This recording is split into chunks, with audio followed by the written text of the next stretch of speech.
This is a thumbnail I created for a YouTube video using ChatGPT. I used a prompt asking for a widescreen YouTube thumbnail with the normal image of a girl on the left and the normal maps on the right. The title reads, Video Normals for VFX with ComfyUI and Blender.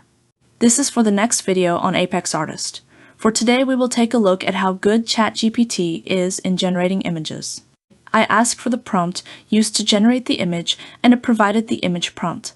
That same prompt can be reused in any image generator. Now let's try a new image. I gave the prompt, I need a YouTube thumbnail of a fruit salad tip with the title, Best Fruit Salad Tip.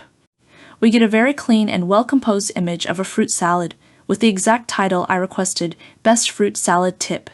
Now let's try a more typical YouTube thumbnail style. A shocked facial expression commonly used for phone commercial videos, a woman with a surprised reaction, and a new smartphone placed on the side.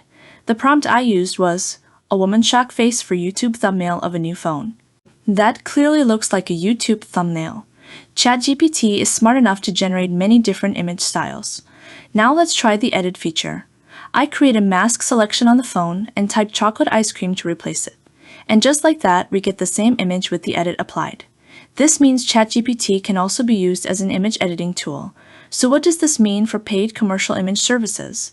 Let me know in the comments what you think about the video. Thanks for watching, and bye.